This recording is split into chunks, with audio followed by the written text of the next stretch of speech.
Hi, I'm Laura Marwood, Product Strategist for SAP S4HANA, and today I'm joined by Paul Saunders, an ERP thought leader with extensive experience advising customers on implementations and upgrades. Paul, what would you say to those people who suggest that ERP is outdated or old-fashioned? I would say you're wrong. ERP is like music. You know, music's made up of 8 notes, 12 semitones. It hasn't changed for a long, long time. But the music in the Baroque period and the music in, the 1950s and the music in 1970s punk was very, very different. It represented the audience of the day.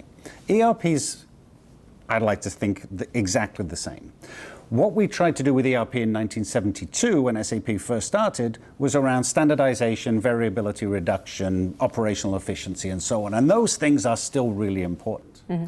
But business has changed, the world has changed, your customers have changed, the expectations have changed. ERP changes along with it. Paul, in your interactions with some ECC customers, what are some of the things that have surprised them, perhaps some capabilities they weren't expecting?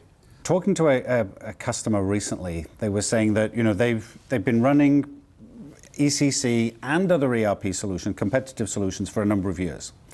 And the product, quote unquote, works. They get product out the door at the end of the day, but it's hard for them to adopt anything net new. In fact, they said that they hadn't done an upgrade in 11 years. And they've moved to SAP S4HANA. And by doing so, what they can do is they can adopt what's called a clean core. So think of it as saying, there's a lot of what you do as a business that you just have to do to be in business. It doesn't differentiate you. Customers don't buy your product or service because of that. Think of tax and treasury and, accounts payable and things like that. You need to do them and you need to do them well, but they don't differentiate you.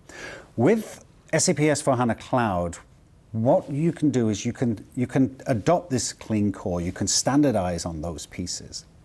And then that frees you up to focus on what differentiates you. And that would vary by customer and by industry and so on. This company that I was mentioning, they went from not doing an upgrade in 10 or 11 years to doing an upgrade in 17 minutes.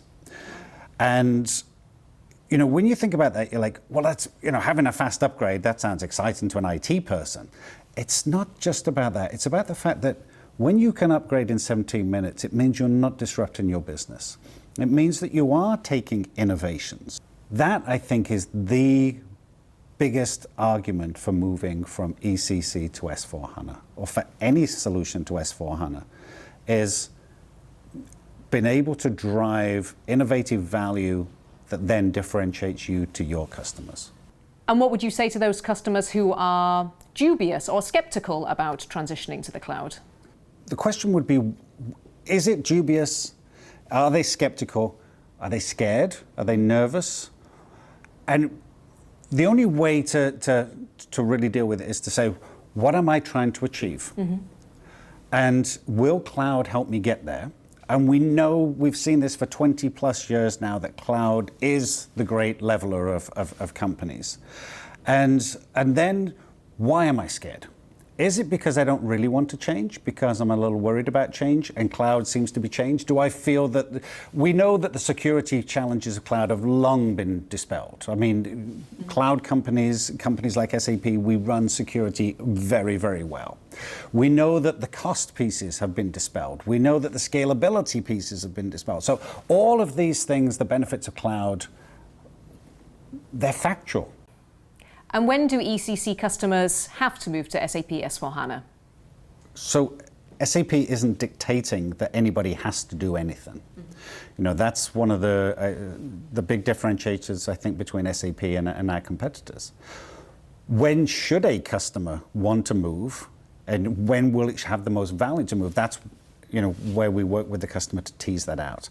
From a maintenance point of view, we will be, ECC will be moving to the end of standard support over the next few years.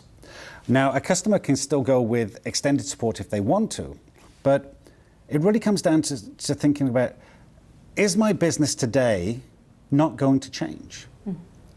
And I can't think of a single company or in a single industry that you can say that that's going to be true.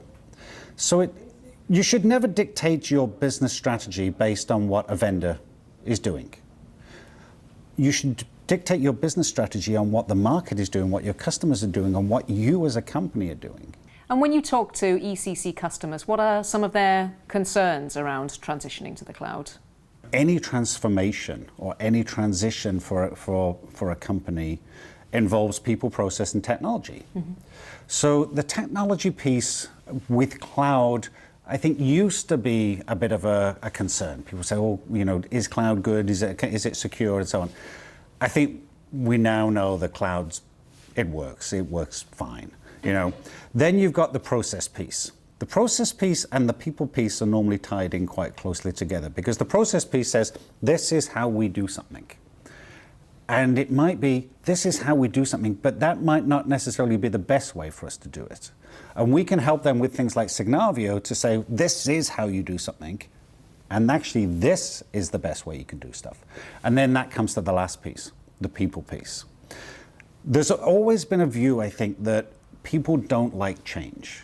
That completely wrong. People are absolutely fine with change. People don't like being changed. Mm-hmm. And where you see the most successful ERP and transformation stories is where people are involved, where you've got this diversity of thought coming into it to say, where are we going? How do we get there? And what's my role to play in it? And of those three pieces, which is typically the most challenging for customers in your experience? 95% of the time, it's the people piece. When you get used to doing things one way, it's very, very hard to say, well, actually, maybe there is a different way of doing things. When you look at things like, Rise with SAP, the value there, I think, is that we can take away a lot of the complexity and the risk of the technology piece and the process piece, which then frees that company up more to focus on the people piece. And our partners can come in and help and say, these are all the great things that you can do with change leadership. This is the way you inspire people. Nobody gets up in the morning and says, oh, great, I'm going to start an ERP project. But what they can do is to say, oh, great, I'm starting my journey to be the best company that I can be, to achieve my strategic goals and so on. How do you see the future of collaborative ERP evolving? You think about why we put in ERP in the first place all those decades ago was to try and get people within different departments of a business to work together. And so we had common data models and common processes and so on. But business today is very collaborative, and it's very message driven. And I don't mean that in a technical way. I just mean that something pops up, an email or a text or something else, and people respond to it. And sometimes, you want to be able to have a quick, informal conversation with somebody. So when you look at some of the things that SAP has been doing together with Microsoft, for example, so you've got somebody using Microsoft Teams, you've got somebody using SAP S4HANA, you can bring those two things together.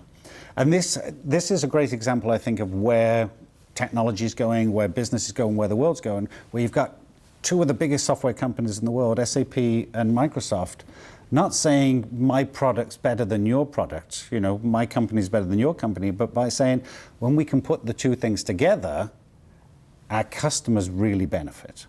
I think the days of companies standing up on stage saying, I'm great, I make the best software, your software sucks, those days are over.